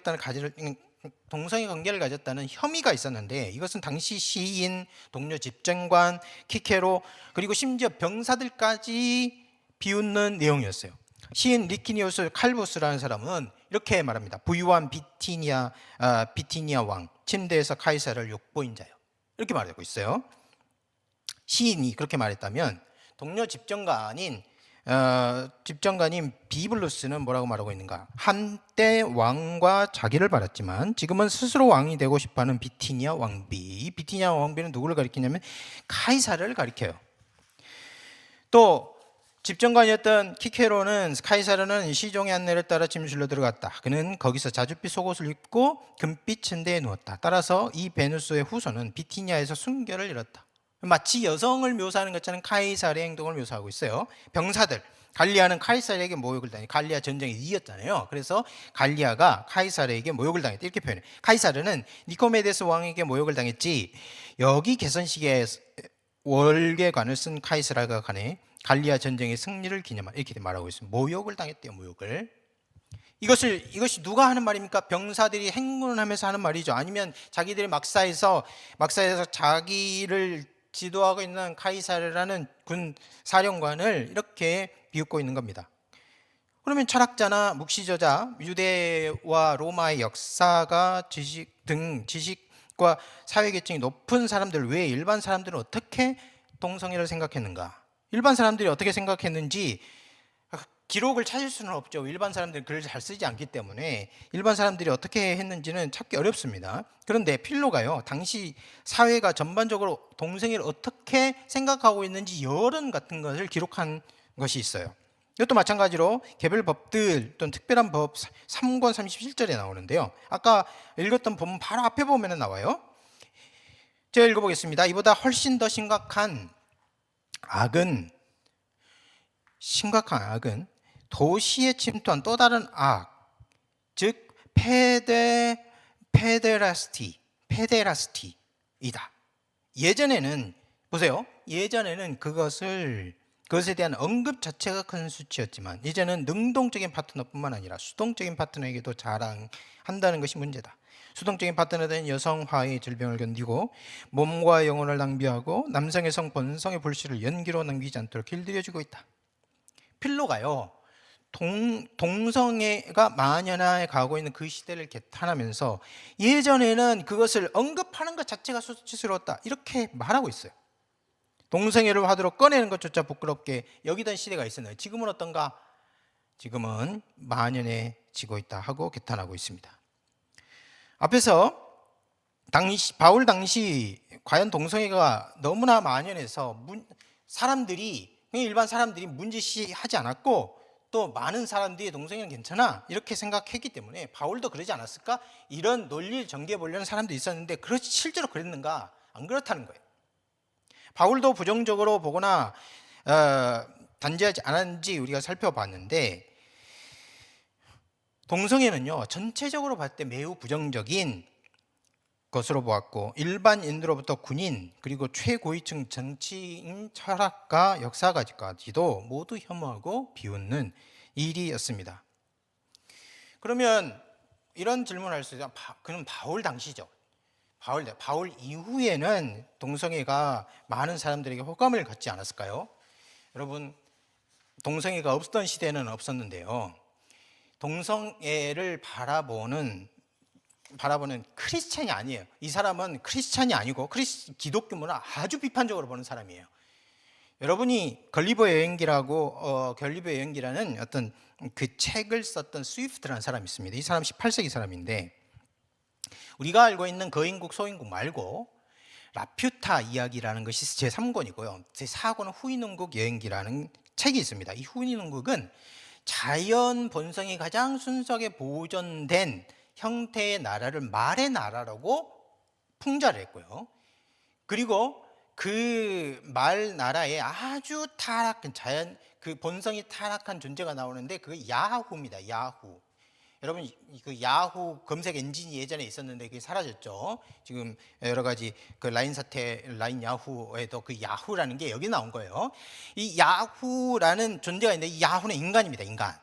본성이 지극히 타락해서 말보다 못한 존재라고 풍자하고 있는 거예요. 그 후인왕국 이야기에 걸리버가 도착을 해서 그 후인왕국의 주인과 이야기를 나누고 교제를 하게 되는데 그때 이 주인공이 그 후인원국 주인이 자기에게 자기 그 야후들의 세계를 어떻게 생각할지 조마조마한 내용이 나옵니다. 제가 읽어볼게요. 나는 주인이 우리 인간에게서 흔히 발견되는 부자연스러운 암수 야후의 성적 욕구를 비난할 것 같아 조마조마했다. 하지만 자연에서는 그런 부자연스러운 욕구가 생기지 않는 것 같다. 그런 은밀한 쾌락은 전적으로 우리 인간이 사는 세상 쪽에서 기술과 이성이 결합하여 만들어낸 결과물. 동성애라는 것이 자연적으로 생긴 것이 아니다. 기술과 이성이 결합해서 만들어낸 것이다. 이렇게 말하고 있고요. 그리고 이것을 어떻게 말하고 있습니까? 본성이 잘 보존된 사람이 볼 때는, 자연 본성이 가장 잘 보존된 사람이 볼 때는 부끄러운 성적 욕구로 보일 수 있고, 또 자연에서는 자연 본성이 그대로 유지된다면 그런 욕구가 생기지 않는다. 이렇게 말하고 있는 거예요. 이거는요, 기독교인이 아니에요. 기독교인 비판하는 세속 철학자, 세속 사상가가 말하고 있는 겁니다. 자, 지금까지 성경주의적, 문화적 부분을 살펴보았습니다. 하지만 수정주의자들은 다른 논거를 들어서 동성애를 옹호하려고 합니다. 질문은 이거예요. 동성애 원인은 선천적인 것인데, 만일 바울이든 그 이후의 사람들이 어떤 이유로 반대를 한다면 그건 옳은 것인가?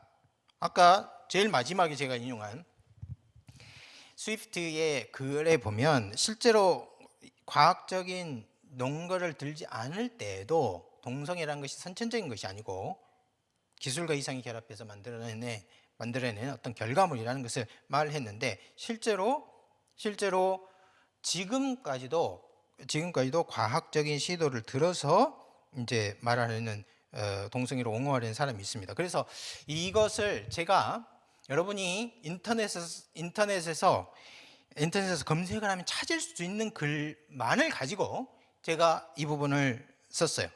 전문적인 것은 아닙니다. 그런데 몇 가지 중요한 사실을 지적하고자 해요. 첫 번째, 동성애를 옹호하는 근거 중에 동성애자들의 동성애 성향이 유전자의 지배를 받는다는 주장이 있어요. 질문은 이거죠. 과학적으로 근거가 있는 것인가? 자, 이 주장은 게이 유전자가 발견됐다는 발표로 거슬러 올라갑니다. 1993년 미국에서 게이 형제 76명과 가족을 조사했어요. 그 중에서 33명 형제 쌍 중에서 XQ28에서 동성애자에게만 있는 유전 정보가 발견되었고 모계 쪽에 영향이 크다고 발표를 했습니다. 이를 근거로 해서 게이 유전자가 있다고 세상에 알렸어요. 그런데 그 이후에 5년쯤, 6년쯤 지나서 1998년, 그리고 그 10년쯤 지나서 2008년에 동일한 연구를 수행했지만요, 이 유전 정보와 동성애가 진짜로 상관관계가 있는 것인가? 전혀 상관이 없다고 결론이 났습니다. 그런데 여러분 잘 보세요. 첫 번째 1993년에 발표가 나고 세상에 알려진 사실만 알려졌을 뿐, 그 이후에 그것을 반박하는 내용은 세상에 잘 알려지지 않았습니다. 그래서 요즘에도 여러분 많이 들어보셨을 거예요. 동성애가 유전적인 근거가 있다. 그리고 동성애 유전자가 있다는 소식을 심심찮게 들어보셨을 겁니다. 실제로 라이스와 앤더슨이 사이언스지에 발표한 바에 따르면 이러한 결과는 남성 동성애 근간이 되는 X 연관 유전자를 지지하지 않는다 하고 1999년에 발표가 났죠. 그런데 동일한 해인 2008년에요. 샌더스는 ABC TV에 출연해서 성적 취향에 대한 유전적인 요소의 중요성은 상당히 설득력이 있다. TV 지금 생중계예요. 그렇게 얘기를 했습니다. 이는 동성 행위의 가장 중요한 요소일 것이라고 말했습니다. 그런데 이후 2010년에 894명의 이성애자, 694명의 동성애자를 대상으로 연구를 하게 되면, 이분이 TV에서 발표를 했는데 그 위에 연구를 받아서 이제 연구를 해요. 성적 취향이 모계로부터 유전된다는 주장이 근거가 있는 것인가? 근거가 없다고 결론을 내렸어요.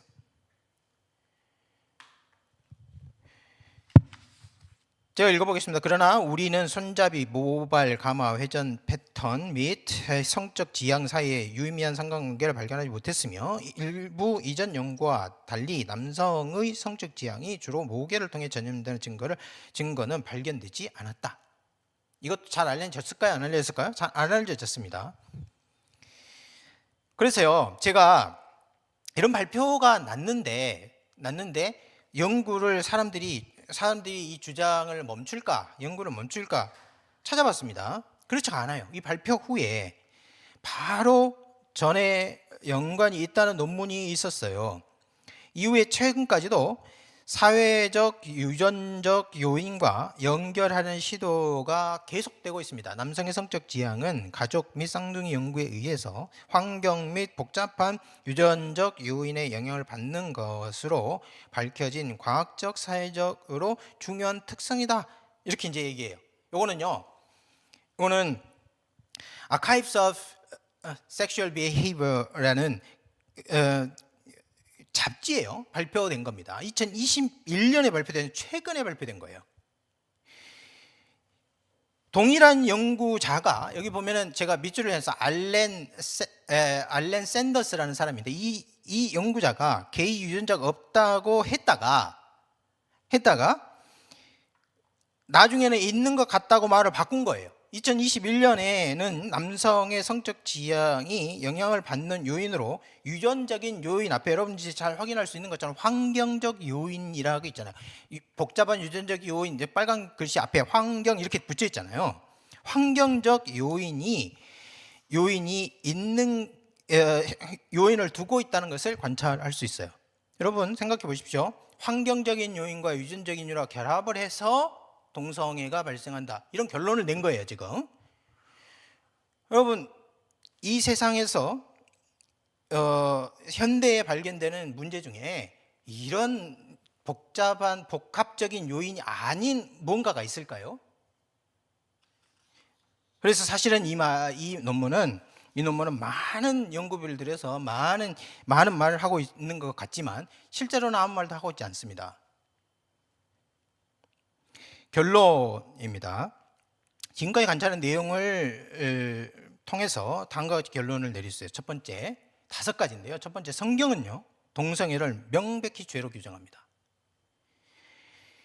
신약 성경은 동성애를 반대해요. 뿐만 아니라 가장 심각한 죄로 규정하고 있고 가장 엄정하게 선언합니다. 동성애 실행자는 구원에서 배제돼요.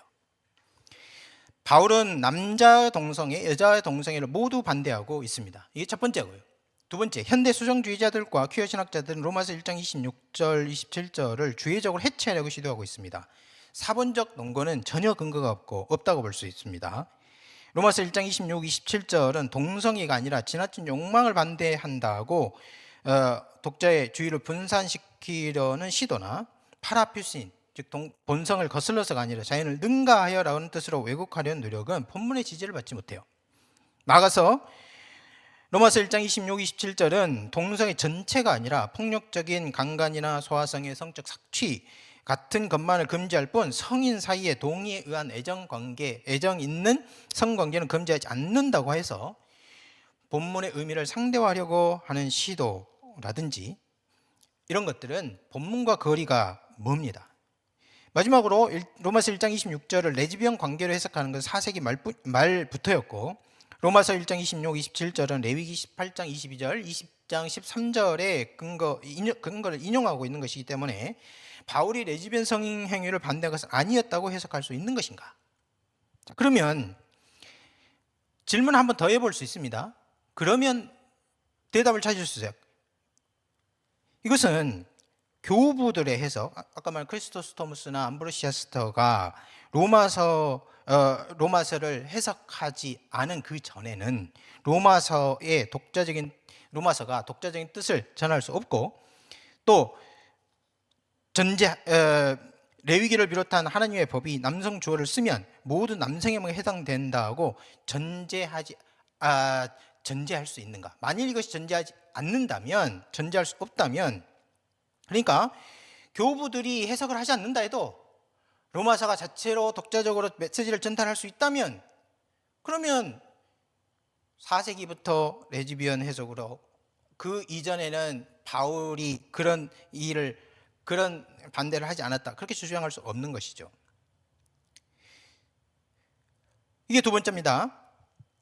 주의적으로 해체하려는 시도는 다 실패거나 본문의 지지를 받지 못하거나 본문의 본의와 멀다 하는 겁니다. 세 번째, 로마서 1장 26, 27절은 고린도전서 6장 9절 10절 그리고 디모데전서 1장 10절을 포함하고 있다고 봐야 됩니다.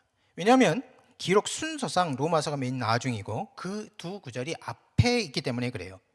그러니까 로마서 1장 26절에서 명확하게 말하고 있는 것을 고린도전서 6장과 디모데전서 1장에서 이미 바울이 생각하고 있었던 것이죠. 따라서 로마서 1장 26, 27절에는요 동성애의 모든 형태를 포함하고 그 형태를 하나님이 넘겨주심이라는 심판과 연결하고 있다는 것을 알 수 있습니다. 하나님 넘겨주심 속에 고린도전서 6장 9절 용어로 표현하면 하나님 나라에서 배제되는 것, 디모데전서 1장 10절 용어로 하면 불의에 속하는 것, 그것이 해당되게 됩니다. 이게 세 번째고요. 네 번째, 로마서 1장 26, 27절을 당시 문화 배경에서 보더라도 결론이 바뀌는 것은 아닙니다. 바울 당시 유대인, 로마인, 지식과 교양이 있는 계급이나 일반 시민들 모두에게 동성애는 긍정적으로 평가받는 일이 별로 없었고, 동성애 대상자가 황제라도 예외가 아니었어요. 바울 당시뿐만 아니라 그 이후 세속 지식인들도 동성애를 자연에 거스르는 일로 평가했습니다. 이것이 네 번째고, 마지막으로 다섯 번째는 동성애가 단순한 성향이 아니라 태어날 때부터 유전적으로 타고나는 유전 요인의 영향을 받는 것이다 하는 견해가 있는데요.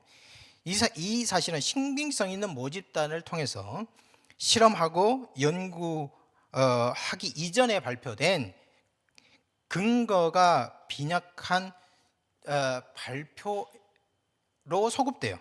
동일한 실험자가 자기 실험을 반복한 발표가 존재하는 내용이에요. 2021년 논문에 따르면 이제는 환경과 유전 요인이 복합적이라고 말하고 있는데, 현대인의 분석 대상이 되는 것 중에 이와 다른 어떤 결과가 나올 수 있는지 물어볼 수 있습니다. 오늘 특별히 로마서 1장 26절, 27절을 퀴어 신학자들이 어떻게 해석하는지, 그것을 주의적으로 어떻게 반박할 수 있는지, 그리고 문화적인 배경에서 실제로 동성애를 옹호하는 커다란 흐름과 경향이 있는 것인지, 과학적인 근거가 있는 것인지를 이제 종합적으로 살펴보았습니다. 여러분 모두에게 하나님 말씀이 말하는 것을 깊이 이해하는 시간이 되었기를 간절히 바라고, 그리고 말씀의 근거에서 우리의 생각과 행동이 변화되는 시간이 되었기를 간절히 바랍니다. 기도하겠습니다. 살아계신 하나님 아버지, 오늘 우리 강의 가운데 함께해 주셔서 감사합니다. 성령께서 우리 마음을 비춰주셔서 주님 말씀의 영광이 드러나게 하여 주시고, 말씀을 굳게 붙들고 우리의 삶과 행동을 결정해 나갈 수 있도록 도와주시옵소서. 특별히 동성애를 찬성하는 사람들의 거센 저항이 사회 문화 곳곳에 문화 전쟁으로 다가와 있는데, 우리 그리스도인들을 주님의 능력으로 보호해 주시고 용기를 잃지 않도록 도와주시옵소서. 우리 구주 예수 그리스도의 이름으로 기도합니다. 아멘.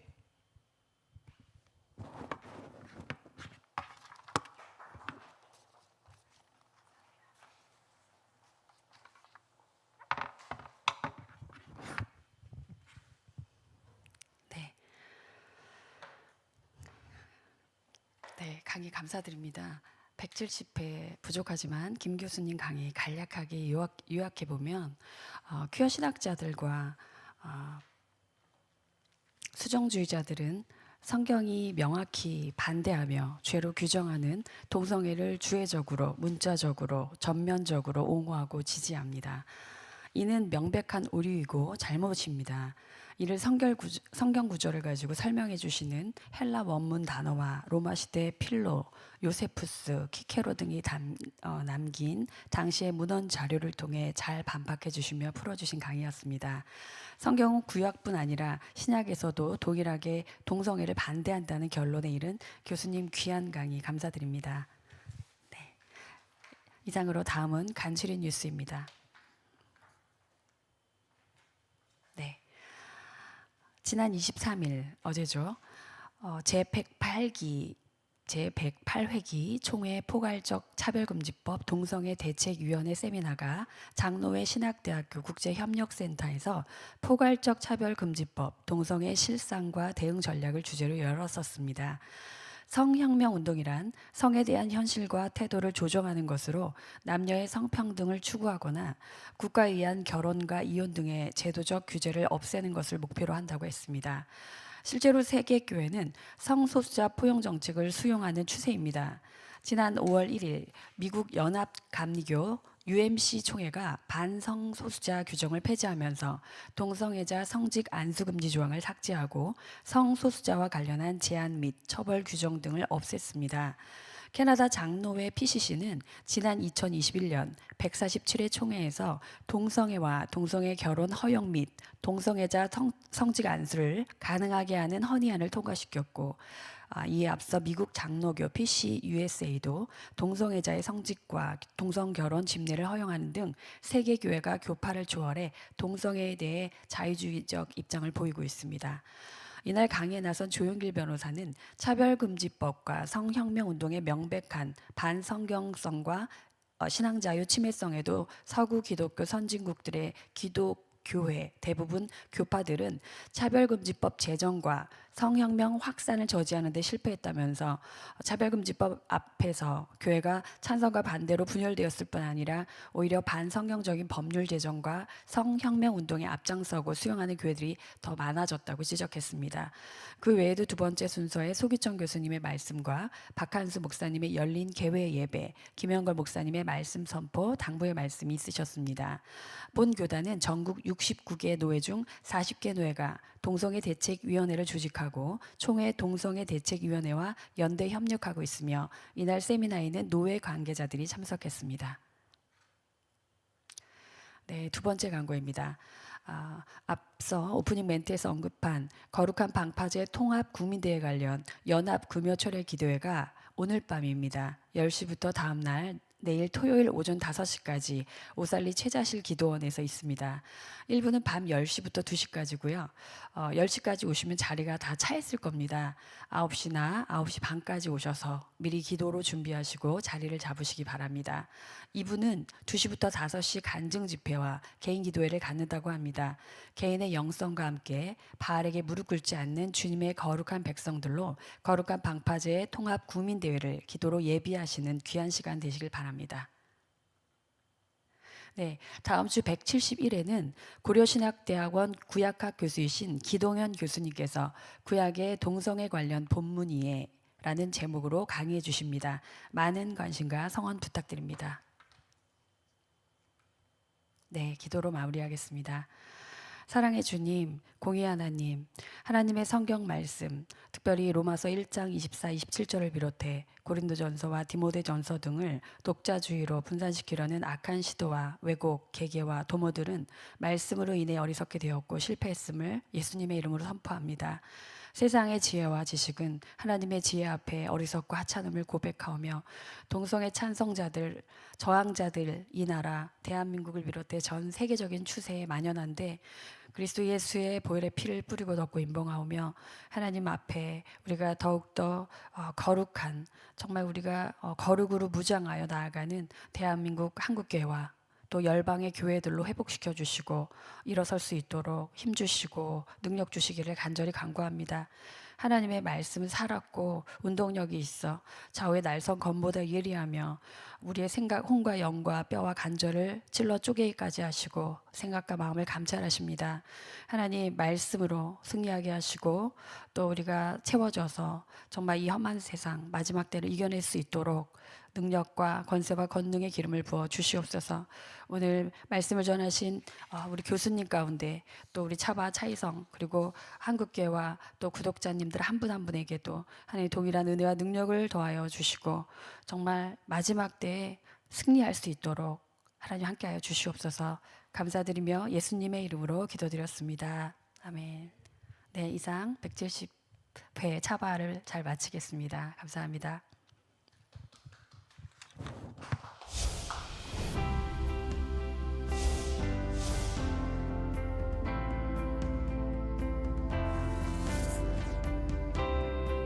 채널 공유운동, 유튜브 채널 공유운동에 대해서 말씀을 드리겠습니다.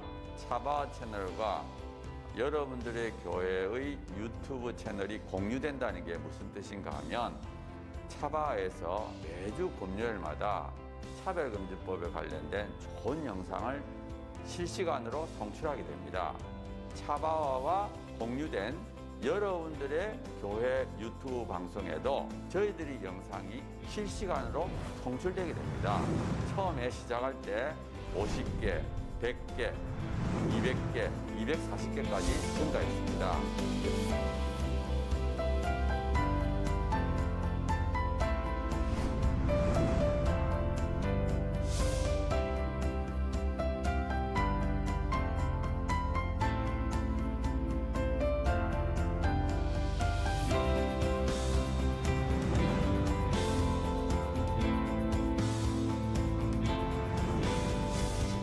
교회의 수가 6만여 개 되고 유튜브 채널을 10,000개라고 보면 그 10,000개 중에 한 10%, 1,000개가 되면 이 1,000개 채널이 나머지 10,000개예요. 10,000개 채널이 10,000개 교회가 나머지 6만 교회에 영향을 미칠 수 있다. 저는 그렇게 생각합니다. 이 차별금지법 제정 시도가 2007년부터 시작이 됐는데 한 번 차단이 되는 것으로 끝나는 것이 아니고 한 번 차단이 되면 또 제기되고 또 제기돼서 지금 15년 이상 차별금지법 제정 시도뿐만 아니라 인권 조례를 통해서 사실상의 차별금지법이 하위 법령이 만들어지고 있고 또 초중고등학교에서 젠더 및 동성애 성교육이 지금 강하게 일어나고 있고 이 운동이 지속적인 반대 운동이 필요하고 또 계몽 운동이 필요합니다. 여러분 섬기신 교회 담임 목사님 은혜로운 설교를 들으셨다면 적어도 주 1회는 지금 전 세계에 가장 위협이 되고 있는 동성애 성혁명 주장들 그리고 우리 미래 세대를 음란으로 미혹시키고 거짓으로 미혹시키고 있는 이 성혁명 사상들 차별금지법 이 문제가 우리나라에서 반드시 막아내고 복음적 성인들을 반드시 지켜내는 이런 사역을 우리가 실패해서는 안 되겠습니다. 차바 강의 중에서는요, 쉬운 강의도 있고요, 또 어려운 강의도 있습니다. 쉬운 강의는 한 번 듣고 이해가 되지만요, 어려운 강의는 또 여러 번 들으실 수가 있어야지 되는데요. 이게 교회 채널을 통해서 모든 성도들에게 공급이 된다면 정말 좋겠죠. 그 운동을 우리가 하고 있는 것입니다. 차바 채널 이 공유 운동, 저는 우리 주님께서 저희에게 알려주신 방법이라고 생각합니다. 차별금지법을 제정을 성공적으로 막아내고 음란을 정당화하고 음란을 강요하는 각종 악법들을 막아내서 대한민국 교회와 대한민국을 지키는데 아주 귀하게 사용하실 거라고 생각합니다. 여러분, 이 거룩한 도로 개설 운동 그리고 거룩한 성령의 검 배포 운동에 기도하시면서 지속적으로 함께해 주시고 여러분 주위에 권면해 주십시오. 여러분의 작은 동참이 한국교회와 세계교회를 새롭게 하고 주님 다시 오실 때까지 이 악하고 음란한 세대를 선하고 거룩하게 만드는 데 귀하게 사용하실 거라고 굳게 믿습니다.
여러분의 작은 관심이 세상을 바꿀 수 있습니다. 차바 채널 공유 채널 공유 운동에 차바 채널 공유 운동에 꼭 꼭 부탁합니다.